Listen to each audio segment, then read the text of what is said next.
올해 3분기 우리나라 경제 성장률이 0.6%를 기록했습니다. 올해 성장률 목표치 달성에 비상등이 켜졌습니다. 오늘 새벽 미국 증시의 급락세 여파로 코스피가 사흘 연속으로 연중 최저 수준을 기록하고 있습니다. 개인과 외국인의 순매도에 코스피는 2% 넘는 급락세를 보이고 있습니다. 정부와 여당이 최근 사립 유치원 비리 논란과 관련해 회계 운영 시스템을 개선하고 국공립 유치원을 확대시키기로 했습니다. 서울시 교육청은 76곳의 비리 유치원 명단을 공개했습니다. 지난달 수도권 미니 신도시 개발 후보지가 사전에 유출된 사건과 관련해 국토부가 공공주택지구 후보지 정보 유출 행위에 대한 처벌 규정을 마련하기로 했습니다. 수도권 신규 택지 개발 계획을 최초로 유출한 혐의를 받고 있는 경기도청 파견 공무원은 검찰에 수사 의뢰했습니다. 이상 이 시각 주요 뉴스입니다. 우리 금융시장이 미국 증시 폭락에 직격탄을 맞았습니다. 코스피가 또다시 연중 최저점 아래로 떨어졌고 코스닥도 3%대 하락세를 보이고 있습니다. 자세한 내용은 취재기자와 연결해 알아보겠습니다. 김성현 기자. 네, 김성현입니다. 네, 주식시장 지금 상황 어떻습니까?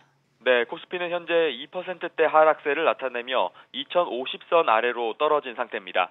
오늘 코스피는 전거래일보다 50.91포인트 내린 2046.67에 출발했는데요.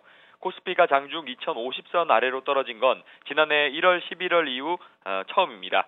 미국 기업의 실적 악화 등이 미 증시의 폭락으로 이어지면서 우리 주식시장에도 악재로 작용한 것으로 풀이됩니다. 연초와 비교하면 코스피는 고점 대비 20% 하락하면서 약세장 진입이 현실화되고 있습니다. 코스닥 역시 전거래일보다 19.99포인트 내린 679.31로 거래를 시작하면서 680선을 내줬고 연중 최저치를 기록하기도 했습니다. 현재도 비슷한 수준의 낙폭을 나타내고 있습니다. 외환시장 쪽도 상황을 좀 살펴보죠. 원달러 환율은 어떻습니까? 네, 원달러 환율은 미국 증시 급락의 영향으로 1140원대에 바짝 다가섰습니다. 서울 외환시장에서 원달러 환율은 6원 70전 오른 1139원으로 출발했습니다. 장중에는 1140원 20전까지 올랐는데 이는 지난 11일 이후 10거래일 만에 처음으로 1140원대에 상승한 겁니다. 국내 증시가 급락하면서 원화 가치도 하락하고 있는 것으로 분석됩니다. 지금까지 SBS CNBC 김성현입니다. 한국은행이 올 3분기 실질 국내 총생산 속보치를 발표했습니다. 투자 부진으로 지난 2분기에 이어서 0%대 성장을 기록하면서 한은이 제시한 성장률 전망치 2.7%를 달성하기 쉽지 않을 것이란 관측도 나옵니다. 자세한 내용 취재기자 연결해 알아보겠습니다. 장가희 기자. 네, 장가희입니다. 네, 올 3분기 경제 성장률 어떻게 나왔습니까? 네, 한국은행에 따르면 3분기 실질 국내 총생산 GDP는 400조 2,346억 원으로 지난 2분기보다 0.6% 증가했습니다. 지난해 4분기 0.2%에서 올해 1분기 1%로 늘어났던 분기 성장률은 지난 2분기 0.6%대로 떨어진 데 이어서 두 분기째 0%대를 기록했습니다. 0.6%로 2분기와 같아 보이지만 더 정확히 보면 3분기가 소폭 더 떨어졌습니다. 수출은 반도체 중심의 호조를 보였고 소비도 완만한 증가세를 보였지만 건설과 설비 투자가 부진한 영향이 컸던 것으로 풀이됩니다. 네, 보아하니 투자 부진이 계속되는 모양새군요. 네, 건설 투자는 건물과 토목 건설이 줄면서 지난 2분기보다 6.4% 감소했는데요. 이는 1998년 2분기 6.5% 감소한 이후 20여 년 만에 가장 큰 감소폭을 기록한 겁니다. 설비 투자도 4.7% 줄어들면서 2분기 연속 마이너스 행진을 이어갔습니다. 이 업종별로 보면 건설업은 건물과 토목 건설이 줄면서 5.3% 감소했는데 이 역시 1998년 2분기 이후 20년 만에 가장 낮은 겁니다. 그나마 제조업이 반도체 등 전기, 전자기기를 중심으로 2.3% 증가해 1년 만에 가장 높은 증가세를 기록한 게 위안이 좀 됐습니다. 올해 3분기 성장률은 1년 전에 비해서 2% 성장해 9년 만에 최저를 나타냈습니다. 한국은행은 잠재 성장률 수준을 생각하면 0%대 중후반 성장률이 부진한 것은 아니라고 밝혔는데요. 올해 목표치인 2.7% 성장을 달성하려면 4분기 성장률이 0.8%를 달해야 해서 목표 달성이 쉽진 않아 보일 것이라는 분석이 나옵니다. 지금까지 SBS CNBC 장가입니다. 최저임금 인상과 근로시간 단축, 근로자의 소득을 개선하고 삶의 질을 높이기 위함이었습니다. 그런데 급격한 정책 변화에 기업들의 투자 의욕은 낮아지고 경제 심리는 갈수록 악화되는 상황인데요. 이런 가운데 정부가 탄력 근로제 단위 기간을 최대 1년으로 확대하는 방안을 검토 중입니다. 이게 무슨 의미가 있는 것인지 어떻게 바라봐야 할지 전문가와 얘기 나눠보도록 하겠습니다. 이인철 참좋은 경제연구소 소장 나오셨습니다. 소장님 어서 오세요. 주요 국제기구도 그렇고요. 한은도 우리나라 경제 성장률을 전망치를 이제 하향 조정했잖아요. 외환 위기 때와 이제 요즘 종종 비교가 되고 있는데 경기 침체 흐름 속에서 시장 분위기가 영 되돌릴 수가 없는 반전이 되지 않고 있는 것 같아요. 어떻게 보세요? 그렇습니다. 앞서 한국은행이 3분기 성장률 잠정치를 발표했는데 0.6%. 그렇죠. 1분기에 1%, 2분기에 0.6, 3분기에 0.6. 이 6개월 동안 제자리 걸음했다는 거예요. 네. 이제 이 연구원께서 이제 100m를 10초대에 뛸 동안 우리 국가는 제자리 걸음하고 있다. 이 얘기는 이 비유를 하자면 제가 최근에 이제 몸이 안 좋아서 한의원을 갔더니 친한 분이 의사분이 신체 나이는 50대인데 왜 20, 30대처럼 일하려고 하냐라고 하시더라고요. 한마디로 돌려 얘기한 거예요. 당신 갱년기니까 적당히 하세요. 네. 지금 우리나라의 이런 경제 성장률이 급격히 이제 둔화되고 있는 건 이게 우리 경제도 갱년기 증세를 보이고 있다는 겁니다. 이미 설비 투자의 경우에는 지금 IMF 이후에 20년 만에 최악입니다. 이미 그동안 이제 수출 주력이 됐던 반도체 장비의 설비 투자가 연초에 마무리되다 보니까 그다음에 투자 절벽이 나타나고 있는데 이게 6개월째 지속이 되고 있다는 겁니다. 투자는 미래의 선행 지표입니다. 투자가 돼야지 고용이 일어나고 고용이 돼야 내수 소비가 이제 퍼지는데 그런 선순환이 지금 막혀 있다는 거거든요. 근데도 불구하고 정부는 극약 처방을 계속해서 내놓고 있습니다. 어제도 유류세를 6개월 동안 인하하겠다. 그리고 이제 8월에는 전기요금 내렸죠. 그리고 자동차에 대한 개별 소비세를 했죠. 갓갓으로 저는 올해 한국은행이 내려놨던 이 2.7%의 성장을 맞출 수 있다. 근데 문제는 이게 이 중증 환자한테 일회성으로 이제 링거를 투약한 효과를 과연 이거 체질이 개선됐다라고 볼 거냐. 네. 올해보다 내년이 더 걱정된다라는 겁니다. 네. 대내적으로 여러 요인이 있겠지만 이 질타가 가장 많이 쏟아지고 있는 게 바로 노동 정책이죠. 안 그래도 우리나라 노동 시장이 이제 너무 경직돼 있다 이런 비판들이 많았는데 유연성이 더 떨어졌다 이런 얘기들이 나옵니다. 맞습니다. 사실은 이제 국제기구에서 우리나라를 평가할 때 경제 성장 부분에 있어서는 단연 재정 건전성 부분에 있어서는 단연 최고입니다. 근데 가장 취약한 게 뭐냐를 꼽게 되면 바로 노동시장의 유연성입니다. 노동시장의 유연성 하면 다들 구조조정하고 나이 먹으면 은퇴시키고 이게 아니라 실질적으로 보면 이제 지금 비정규직의 정규직화를 한다든가 이런 걸 비밀로 해서 계속해서 이제 노동시장의 경우에는 굉장히 근로시간 단축과 소득주도 성장으로 힘을 얻고 있는데 실질적으로 보게 되면 이제 조금 이 숫자 맞추기에 급급해서 굉장히 단기간에 뭔가를 보여줘야 된다는 욕심이 있다는 겁니다. 특히나 주 52시간 이 근무제의 경우에는 이제 2022년까지 4년 만에 지금 완주하겠다는 거 아니겠습니까? 네. 과거 우리 기억하시겠습니다만 주 6일째, 토요일 날 쉬는 건 상상도 못했어요. 2007년에 시작돼서 완성은 2014년, 7년이 걸렸던 거거든요. 네. 그러니까 외국의 경우에도 이처럼 이제 이 근로시간을 단축하거나 노동시장의 어떤 유연성을 확보하기 위해서 유예 기간을 충분히 두고 있는데 우리는 목표를 달성하기 위해서 4년 만에 완주하겠다는 겁니다. 근데 급격히 체력은 떨어지죠. 거기엔 비용이 발생을 합니다. 네. 그 비용은 누가 감당하느냐? 사실 노동시장의 생산성을 높이는 것으로 커버를 해야 되는데 그게 안 되다 보니까 세금, 결국 서민들이한테 이제 물가 상승이나 이런 걸로 전가가 되고 있는 겁니다. 네, 그래서 지금 정부가 내놓은 게 탄력 근로제 단위 기간 확대를 검토하겠다 이런 겁니다. 이 어떻게 의미를 해석해야 하나요? 김동연 경제부총리가 운을 띄운 겁니다.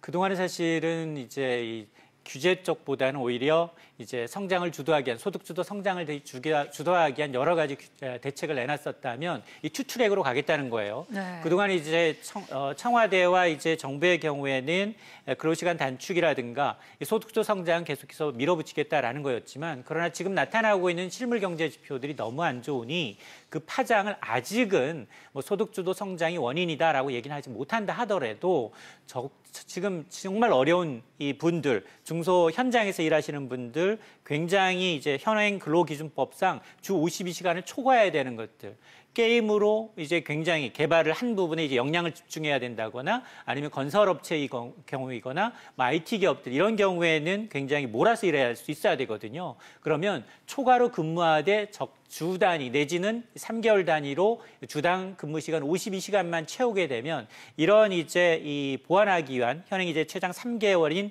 탄력 근로제 단위 기간을 6개월, 최장 1년까지 확대하는 방안을 지금 김동연 경제부총리는 관계부처와 협의하겠다라는 거거든요. 근데 이게 경제부총리가 나서서 되는 일이 아니에요. 이건 근로기준법 개정 사항입니다. 네. 이거는 헌법, 이 국회에서 이제 법률 개정 사항이기 때문에 국회 동의를 얻어야 된다는 겁니다. 또 상황이 좀 복잡하긴 합니다. 그런 와중에 노동계는 한편에서 반발하고 나오더라고요.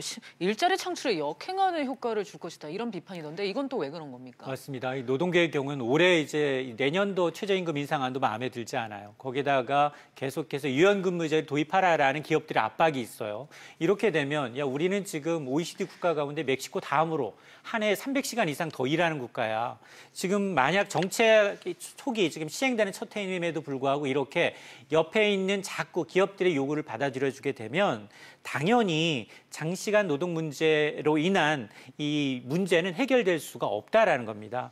특히나 양대 노총의 경우에는 이거는 주 50시간을 무력화하기 위한 어떤 시도다. 그러면서 탄력 근로 기간을 늘려서 주 이 40시간 노동제, 또 52시간 이 노동제라는 것은 상한제가 적용될 수 없는 나라로 가고 있다. 특히나 이렇게 되면 당장 수당이 줄어들거든요. 임금이 줄어들고 사실상 근로시간 단축 효과를 보지 못하기 때문에 아마 강하게 반대를 하고 있는 상황입니다. 네, 지금 우리나라 경제 상황 급박하긴 합니다. 정부도 그걸 인식한 것 같고요. 어떻게든 해법이 필요한 상황인데 이 탄력 근로제 단위 기간 확대가 얼어붙은 노동시장에 온기를 불어넣을 수 있을까요? 사실은 지금 뭐 이미 이제 정부가 내세우고 있는 소득주도 성장, 혁신 성장, 그리고 공정 경제 이 세 가지 트랙은 어차피 바뀌지 않습니다. 네. 내년도 최저임금도 바뀔 수가 없고요. 거기에 이제 기업들의 이제 일부 요구를 반영해서 탄력 근로제를 이제 논의하겠다라는 수준이고 앞서 제가 지적을 했습니다만 결국 공은 국회입니다. 네. 국회는 사실 지금 뭐 대통령이 혁신 성장으로 여러 가지 공유 경제부터 의료기 서비스까지 선진화하겠다라고 이제 발표를 하고 있지만 정작 국회 벽을 넘어야 하는데요. 지금 국회가 과연 이것을 합의해 줄 거냐 이 부분에 대해서는 의문입니다. 그렇기 때문에 앞으로 지금 이 우리나라의 이제 어려운 이 경제 탄탄한 이 중증에 걸려 있는 이 환자들한테 계속해서 일회성으로 정부의 재정만을 투입할 거냐 아니면 근본적으로 지금 조금 아프더라도 이 노동시장 문제를 조금 더 탄력적으로 좀 소득주도 성장의 속도를 좀 늦출 거냐 이 부분에 대한 이 노사정의 합의가 절실한 상황입니다. 네, 알겠습니다. 선생님 오늘 말씀은 여기까지 듣겠습니다. 감사합니다. 우리나라의 1인당 국내 총생산 GDP가 올해 3만 달러를 달성하고 5년 뒤에는 4만 달러를 돌파할 것이라는 전망이 나왔습니다. 국회 예산정책처는 중기 경제 전망에서 1인당 GDP가 올해 3만 1,800달러를 기록하고 5년 뒤에는 4만 달러를 돌파해 세계 25위 수준이 된다고 전망했습니다. 경기 침체로 소상공인의 평균 부채가 2년 동안 50% 가까이 늘어났습니다. 자유한국당 윤항원 의원이 소상공인진흥공단에서 받은 자료를 보면 평균 부채액은 2015년 4,820만 원에서 2017년 7,120만 원으로 47% 증가했습니다. 반면 같은 기간 동안 고객 수는 11%나 줄었습니다. 국민들의 공분을 사고 있는 사립유치원 비리근절 대책이 오늘 나왔습니다. 국공립 유치원 학급을 대거 늘리고 국가회계 시스템을 모든 사립유치원에 단계적으로 적용하기로 했습니다. 보도국 연결하겠습니다. 임종윤 기자. 네, 보도국입니다. 네, 우선 유치원 비리근절 대책 주요 내용은 뭔가요? 크게 두 가지로 이해하시면 됩니다. 하나는 2021년까지 국공립에 다니는 어린이들의 비율을 40%까지 늘리겠다. 두 번째는 내년부터 시작해서 2020년까지 모든 사립 유치원들의 회계에 국가 회계 시스템, 이른바 에듀파인을 적용하겠다는 겁니다. 네. 그러면 가장 먼저 국공립 유치원생 비율을 40%까지 늘린다는 거죠? 예, 지금은 국공립 유치원에 다니는 아이들의 비율이 전체 25%, 약 4분의 1 정도인데요. 이 수치를 2021년, 그러니까 3년 안에 15% 더 늘려서 확대하겠다는 겁니다. 인원수로만 보면 22만 5천 명 수준입니다. 국공립 유치원 취원율을 40%로 하겠다는 건 원래 문재인 대통령의 대선 공약이기도 한데요.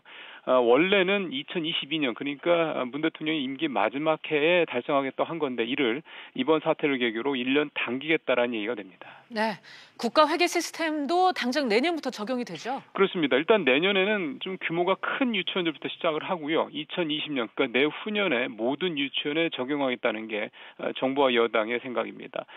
당정은 또 유치원들이 원생과 학부모들을 볼모로 집단 휴원이나 일반적 폐원을 위협하는 사태를 근본적으로 막기 위해서 제재를 대폭 강화하는 내용으로 관련법 개정에 나서기로 했습니다. 네, 마지막으로 서울시 교육청이 오늘 비리 유치원 명단을 실명으로 공개했죠. 그렇습니다. 2013년 이후 비리가 적발된 유치원 76곳의 이름을 실명으로 공개했는데요. 적발된 유치원 중에 역시 사립이 70%로 전체 3분의 1을 넘었고 국공유치원도 30% 가까이 나왔습니다. 주요 지적된 내용들 보니까 시설 적립금을 부당하게 하거나 또는 지원금을 예산 외의 목적으로 집행한 경우가 대부분이었습니다. 보도국에서 전해드렸습니다. 지난달 국회 국토교통위원회 소속 신창현 의원이 수도권 신규 택지 후보지 회의 자료를 공개하면서 논란이 컸었죠. 당시 정부의 주택 공급 대책이 발표되기 전이어서 매우 민감한 상황이었는데요. 국토교통부가 자료 유출 경위 등 이에 대한 감사 결과를 발표했습니다. 자세한 내용 취재기자 연결해 알아보겠습니다. 조슬기 기자. 네, 조슬기입니다. 네, 결과가 어떻게 나왔습니까? 네, 국토부가 지난달 수도권 미니 신도시 개발 후보지 리스트를 유출한 국토부 공무원을 검찰에 수사 의뢰했습니다. 이 공무원은 지난 4월 말부터 경기도청에 파견돼 근무해온 서기관으로 수도권 신규 택지 개발 계획을 최초로 유출한 혐의를 받고 있습니다. 국토부는 또 진술 번복 등 추가 유출 의혹이 있다고 보여지는 관련자 역시 수사 의뢰했습니다. 아울러 공공주택 추진단과 한국토지주택공사 LH에 대해서는 총괄 책임을 물어 기관 주의 조치와 재발 방지 대책을 마련토록 지시했습니다.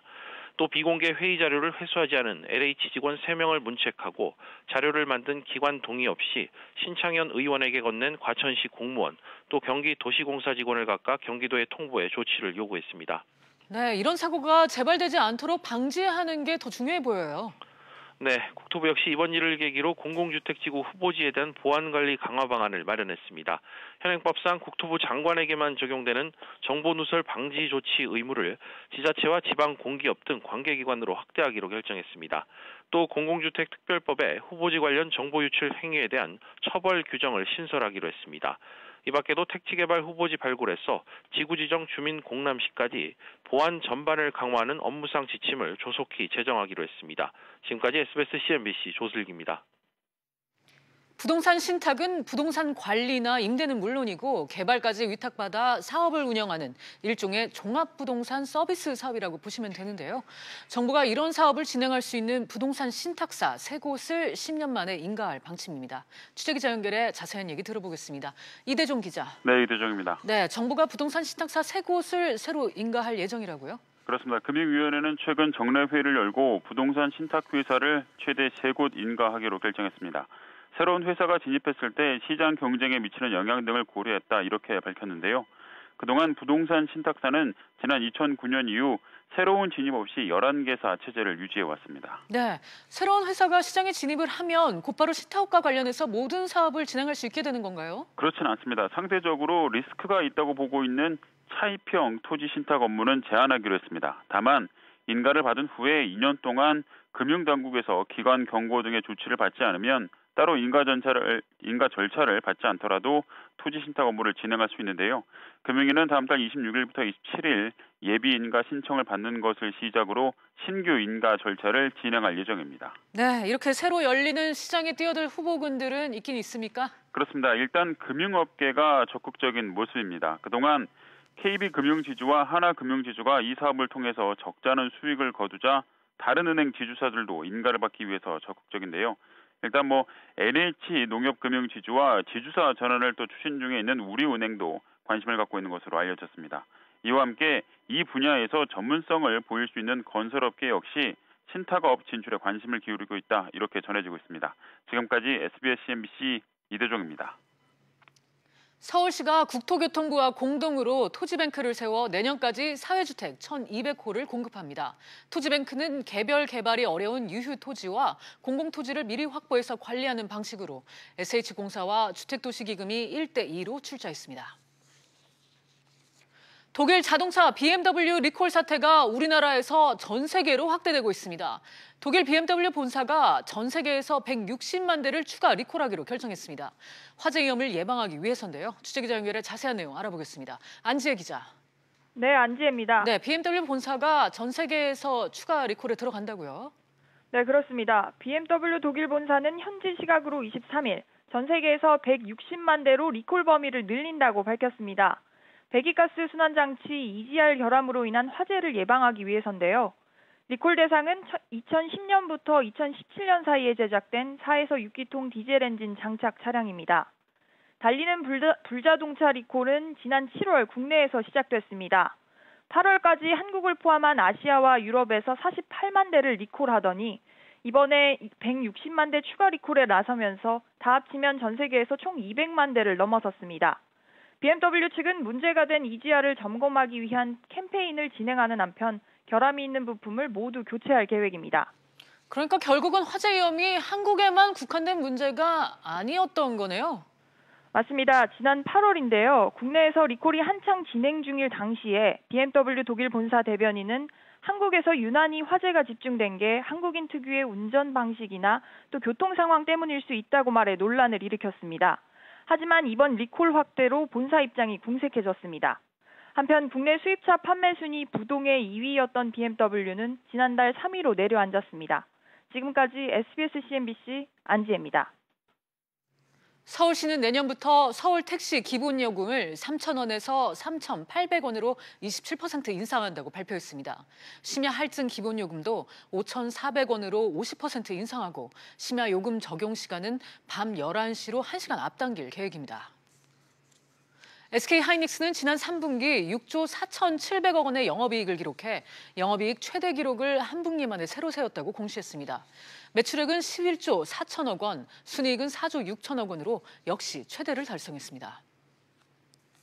네이버가 인터넷 전문은행 진출을 검토 중입니다. 최인혁 네이버 부사장은 실적 발표장에서 인터넷 전문은행법 개정으로 새로운 환경이 마련되고 있다며 인터넷 은행 사업을 다양한 시각에서 검토하고 있다고 밝혔습니다. 이 시각 증시 상황 함께 살펴보시죠. 오늘 새벽 미국 증시가 대형 기술주의 하락과 기업 실적 우려에 폭락했습니다. 특히 나스닥 종합지수는 7년 만에 최대 하루 하락률을 기록하기도 했는데요. 이 영향으로 코스피 지수 역시 연중 최저점을 연일 갈아치우고 있는 상황입니다. 현재 코스피 2.19% 하락해서 2,050선에서 거래되고 있고 코스닥도 2.36% 하락해서 682선에서 거래되고 있습니다. 코스피 수급 상황 함께 살펴보시죠. 오늘 장 초반에는 개인과 외국인의 매도세가 두드러졌는데요. 현재 역시 개인과 외국인이 동반 매도세 보이고 있고 기관이 홀로 2,500억 원 순매수하고 있는 상황입니다. 코스피 변화가 큰 종목들 위주로 살펴보시죠. 우선 셀트리온의 테마색 블록딜 여파에 셀트리온과 삼성바이오로직스가 하락세 보이고 있습니다. SK하이닉스 같은 경우에는 3분기 사상 최대 영업이익 발표에도 52주 신저가를 경신한 상태고요. 삼성 SDS 역시 3분기 후실적 발표에도 급락했습니다. 계속된 증시 급락에 증권중도 하락세입니다. 키움증권과 유안타증권, NH투자증권도 모두 하락 흐름 보이고 있습니다. 반면에 통신 등 경기 방어주 성격의 주식들은 선방한 모습인데요. SK텔레콤과 한국가스공사 지금 1.62%, 2.27% 상승세 보이고 있습니다.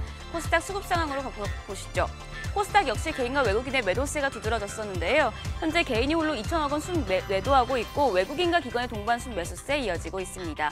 코스닥 역시 변화가 큰 종목들 위주로 살펴보시겠습니다. 우선 바이오주가 약세입니다. 셀트리온 제약과 셀트리온 헬스케어 모두 하락세고요. 대신정보통신 같은 경우에는 한국은행과 165억 원 규모의 용역 계약 체결 소식에 강세 보이고 있습니다. UTI 역시 무상증자를 실시한다는 소식에 강세입니다. 지금까지 증시 상황 알려드렸습니다. 오늘 저희가 준비한 내용은 여기까지입니다. 시청해주신 여러분 고맙습니다.